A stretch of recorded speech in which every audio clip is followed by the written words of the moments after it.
Hey everyone, welcome back to the A MOTIV MIND podcast YouTube channel where I, your host Autumn, talk all things mental health, relationships, manifesting and spirituality, self-love, and owning a small business, Kello Collective. At Kello Collective, here on this channel, you can look forward to the video recordings of each podcast episode and shorts with snippets from each video. And be sure to subscribe and turn on your post notifications so that you don't miss the new episodes every Tuesday. And if you prefer to listen to the podcast instead of watching, you can listen on Spotify, which I will leave the link in the description box below for you. Also in the description box, you can find the links to stay connected to the A MOTIV MIND podcast by liking, subscribing, and following on Instagram, Facebook, and Spotify at A MOTIV MIND podcast. And it would mean so much to me if you would support the podcast through my small business, Kello Collective, hand-poured coconut soy candles and products, which you can shop on kellocollective.com. And don't forget to follow and subscribe to Kello Collective on Instagram, YouTube, Facebook, and TikTok at Kello Collective. Well, I hope you guys enjoy the video and the podcast. On this episode, I will be talking about the beginning of my anxiety and panic attack journey and how it quite literally started overnight. Grab your favorite snack and drink, and let's get into today's episode. So my story begins 5 years ago when I was in college. It was a beautiful Sunday afternoon, and I went to work like normal, felt great during my shift. Nothing could prepare me for how my life was about to change the very next morning. So after work, I went to dinner with my family, and we talked and laughed. Everything was great. I had so much fun. But the next morning that I woke up, I had very intense indigestion, which was unlike me at the time. Of course, I've experienced heartburn before, so it wasn't that I was completely confused as to what was happening. Aside from the indigestion, I just felt very off and overly nervous. The indigestion started making me feel very uncomfortable mentally. It was like I had flipped on a switch that I couldn't shut off. I had nervous and obsessive thoughts as to what this feeling was in my chest and why it felt slightly harder to breathe. But I just tried to move on with my day. I went to my college classes and sat there the entire day wondering what was going on with me. Listen, I know that it may sound dramatic that I was obsessing over indigestion, but I was really genuinely confused as to why I was so hung up on this weird feeling in my chest. So throughout the next few days, I continued to go to school and work as usual. But the thoughts continued to linger in my mind about why I was so anxious. I started to get very uneasy and restless sitting in my classes. My stomach was in knots the entire time I was there. I was nauseous, I had headaches, indigestion, and felt like I was sick for a whole week. So the way that this went down was I was alone driving on the interstate heading to my college class. And I'm gripping the steering wheel as hard as I can. My heart is beating so fast, and I can't stop adjusting myself in my seat. The thoughts are flooding my mind and racing around the entire time. There was a buildup happening as to why I was feeling so sick this whole week. After letting these thoughts swirl around in my mind for almost the entire car ride, the physical anxiety symptoms started ramping up. My chest started getting tight, my head and my neck hurt so bad all of a sudden, and I was like, yo, am I about to pass out? What's happening? Instantly after that, both my left arm and my leg started tingling. I started hyperventilating, and I was unable to catch my breath. That's when it really sent me over the edge. I honestly thought I was having a heart attack at that moment and thought that I was about to crash the car. I know, once again, it may sound dramatic, but I really thought that it was the end for me. I can't fully put into words the amount of fear that ran through my body. I was so scared, and I thought that I was losing complete control in that moment. It felt like the life that I had before this was slowly slipping away from me. The few minutes that I experienced this panic attack felt like eternity. There was absolutely no way that I was going to sit in my classes after experiencing that. I was so shaken up. So I ended up pulling off the interstate and turning around to go home. but the tears flooded out of my eyes the entire way back. I slowly started to calm down from this panic attack, but only a tiny bit. Honestly, the entire way home, I was sitting there like, what the F just happened? Like, what went wrong? Why am I feeling like this? It makes no sense. Once I was home, the tiredness really set in, which I was soon going to figure out was a major symptom of anxiety. I don't think that people understand how much physical energy is used during a panic attack because your body goes into fight or flight mode and builds up all of this adrenaline that comes out in the form of physical symptoms. And as you can only imagine, this is very mentally and physically draining. But the rest of the day, I felt completely shut down and quiet and spacey. I knew that something obviously was not right with me, and I figured I needed to go see a doctor, but to be honest, that actually really scared me because to me, I was like, what if I end up having a major health issue or worse? I was also afraid to tell my family and friends what I was experiencing at that time because I honestly didn't want them to think that I was going insane, even though that's how I felt. There was also the thought in the back of my head that if I told my parents or family what I was experiencing, that maybe they would think I was going to go down a path like my brother that passed away.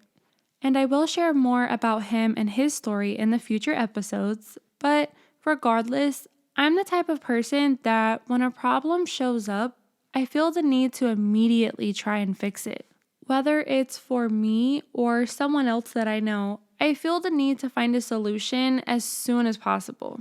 So, of course, when this major issue of a week-long sickness and panic attack happened out of the blue, I had to put that fear aside and finally go to the doctor. So, I scheduled my doctor's appointment for the next week. Woo!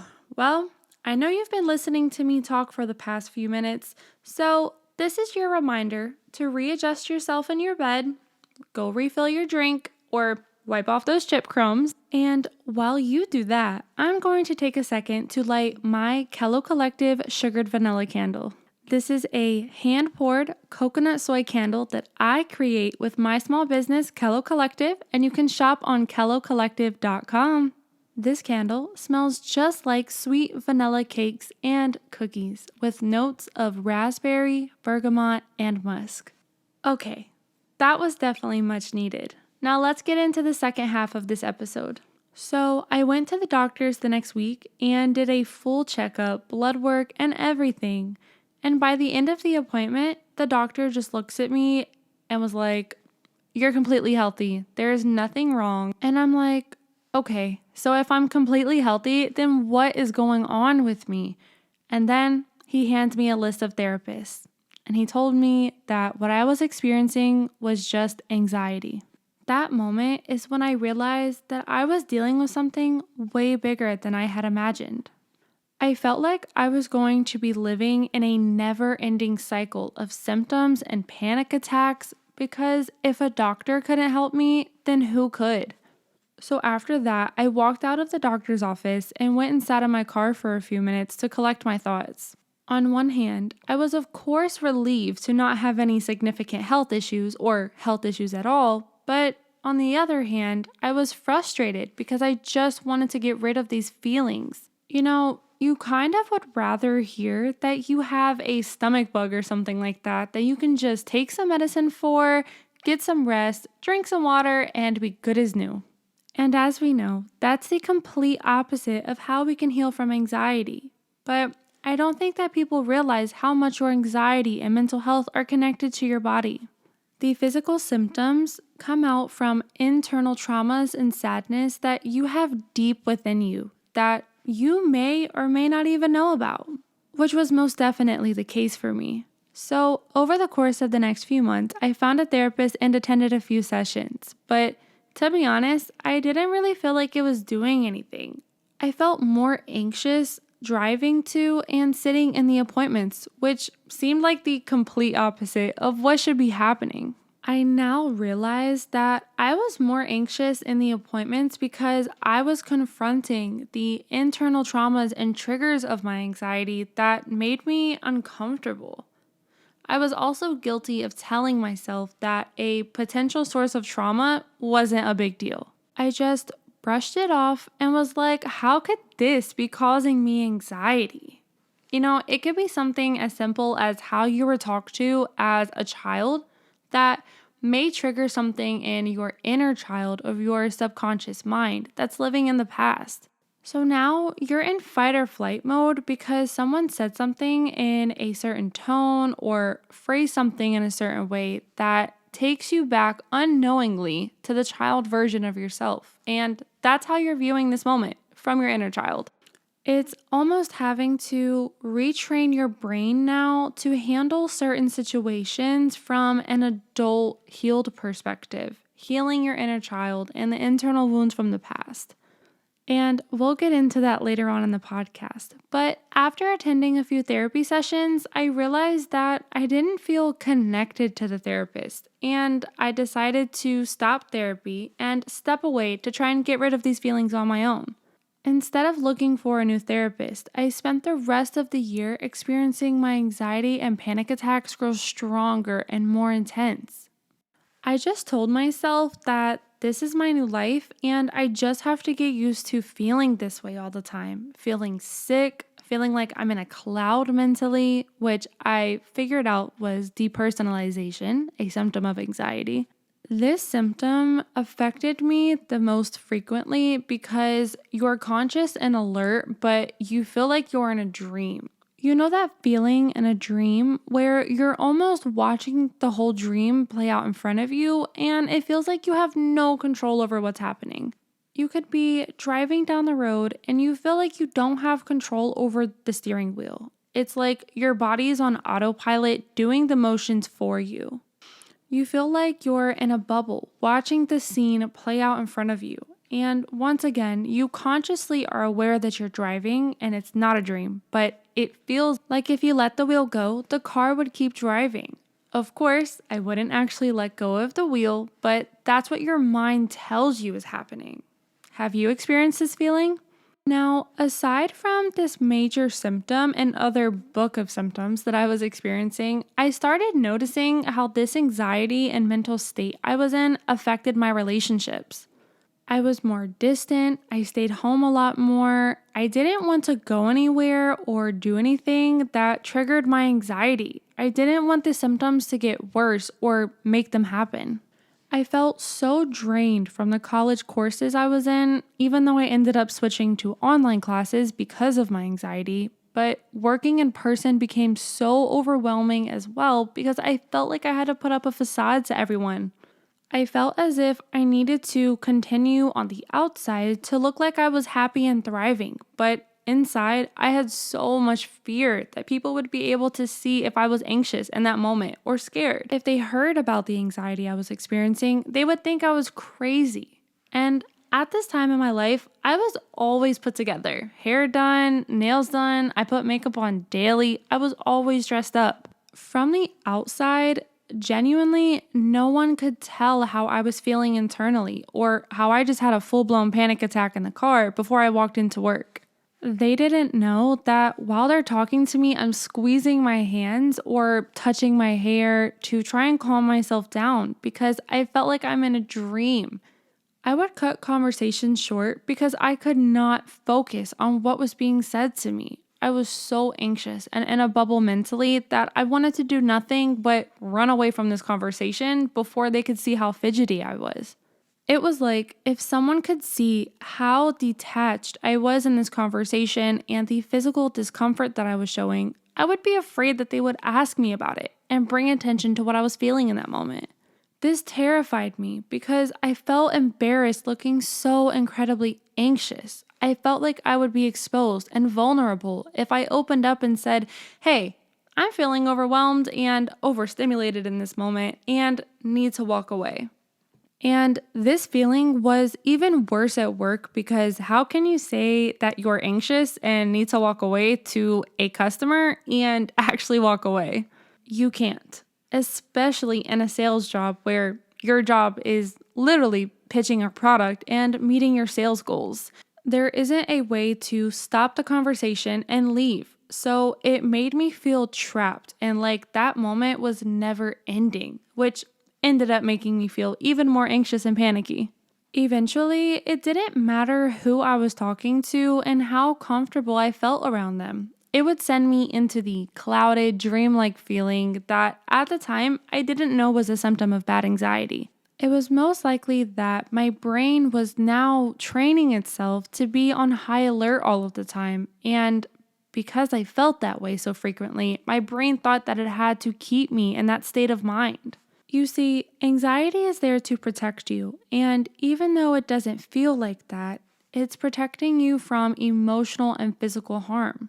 The dream feeling I had was my brain protecting me emotionally and mentally from what that person could say or do to me. Anxiety was like a blanket around me, trying to keep me warm and safe, but my brain learned to do this at the wrong time, even if there was not an emotional threat coming from the person that I was talking to. Although my anxiety was trying to protect me, it didn't feel that way. I felt afraid of it. I felt afraid of the physical symptoms and if they could actually create real health issues for me. I felt afraid that I was going to go crazy. I felt afraid that I was never going to recover from panic attacks and live a normal life again. This is thankfully not the case now, but the future was very scary and filled with a lot of sadness when I was beginning to experience this fearful emotional anxiety. I know that the panic attacks feel so scary and like you're never ever going to get rid of them, but I'm here to tell you that through therapy and healing and doing that inner work, you can rid yourself of panic attacks. This is not the end of your life. This is not something that you're going to sit and feel your entire life. You just have to begin doing the work to actually heal from this. Not only was I filled with fear and telling myself that since I figured I would live like this forever, then I'm just going to accept the same reality in all aspects of my life. I felt like I was living a double life at this point. And this stemmed a lot from the mental state that I was in. Unhappiness in your life can be amplified by the way that your mind is thinking.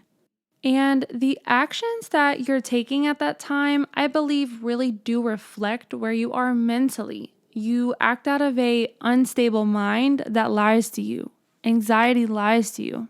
Now, of course, I'm grown enough to make my own decisions and know a right from wrong. So I can't blame everything on anxiety and my mental state, but I do believe that these strongly influence your decision making, especially in love relationships.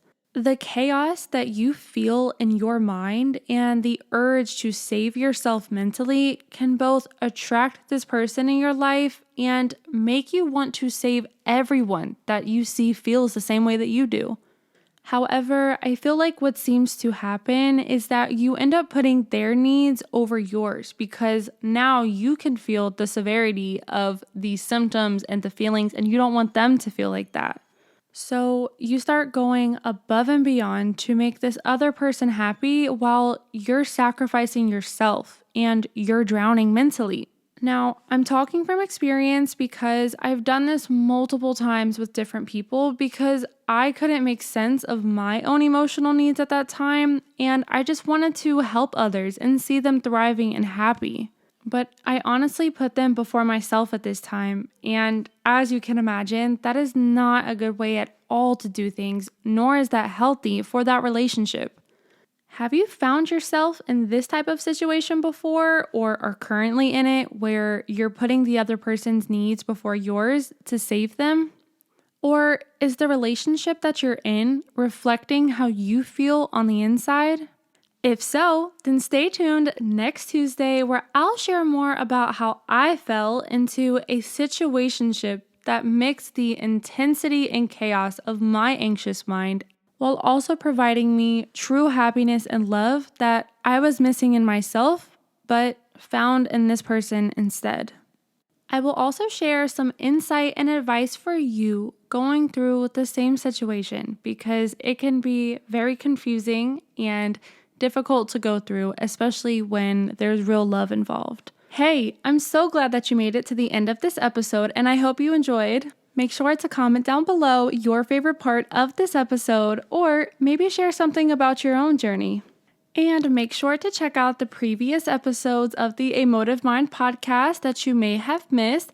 And don't forget to listen on Spotify if you prefer to listen to the audio recordings of this episode. And let's stay connected on Instagram and Facebook by liking, following, and sharing at A Motive Mind podcast and my small business, Kello Collective. You can find all of the links down below in the description box, and it would mean so much to me for you guys to check them out. All right, well, I will see you guys on the next episode. And remember, together, let's create a motive mind.